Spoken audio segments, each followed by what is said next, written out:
So this Southern journal is entitled Tomboy. It's written by Carol Wall, and it comes from the September 1994 Southern Living issue.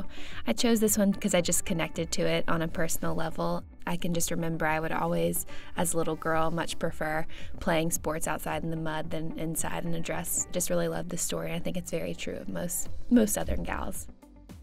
Like many Southern women of my generation, I started life as a tomboy, skipping stones, climbing trees, and playing games with the neighborhood boys. I learned to carry a football long before I carried a bouquet, learned to dodge boys who stood between me and the goal line long before I learned to dance with them. It was the early 60s, a time when girls had no official league of their own, no showcase for their athletic abilities. When it came to public displays of coordination, the choices were clear. We could be majorettes or cheerleaders, while the most fetching among us could occasionally become beauty queens. The image of white-gloved Little Miss from charm school, the stereotyped emblem of femininity, held no appeal for girls like me. We were not interested in playing Scarlet at the barbecue. What we wanted was action, and plenty of it. My own yearning for athletic adventure was fulfilled at the line of scrimmage in our front yard on early fall evenings. There, in the fading light of day, I regularly took my place beside the boys next door. I was eager to find what a young girl could accomplish with speed, cunning, and eye-hand acuity on, say, 4th and 20, with the score knotted at 6-6. If I do not remember exactly when these tomboy days began, I can say with certainty that they ended one late fall afternoon right around my 13th birthday. I had been told to go long by the quarterback, Eddie, a freckled-faced boy with short cropped hair that stood up in little spikes when he perspired. He was the oldest boy in the neighborhood, a fellow who, the next autumn, would actually wear the colors of our school's revered team. In the meantime, he was trying his best, he said, to show us how the game was played. Eddie barked out orders and grudging praise. Good fake, way to block, cut across the boxwood, then go long. That last was directed to me, his chosen receiver, the lone girl among a host of boys. Only there on the field of battle was I happy to be a skinny girl too tall for my age.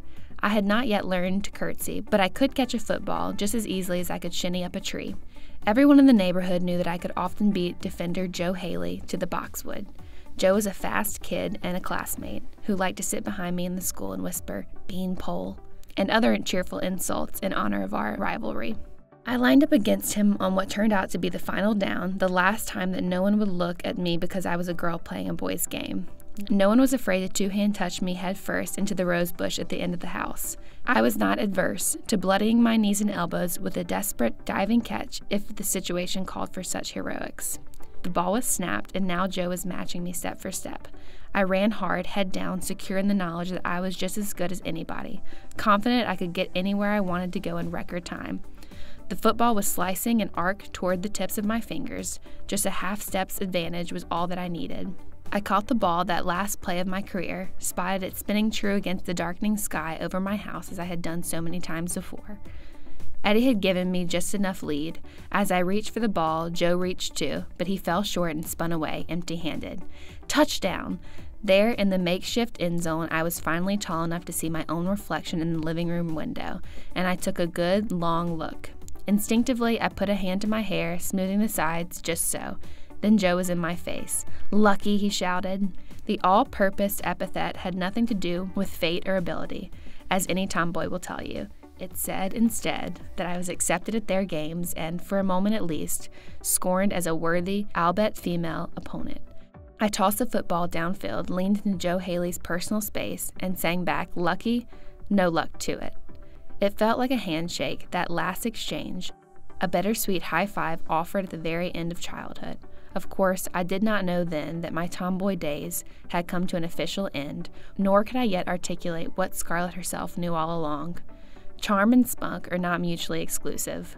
I only sensed that I was on the brink of something different, probably better. It was 1st and 10, with the clock just starting to tick.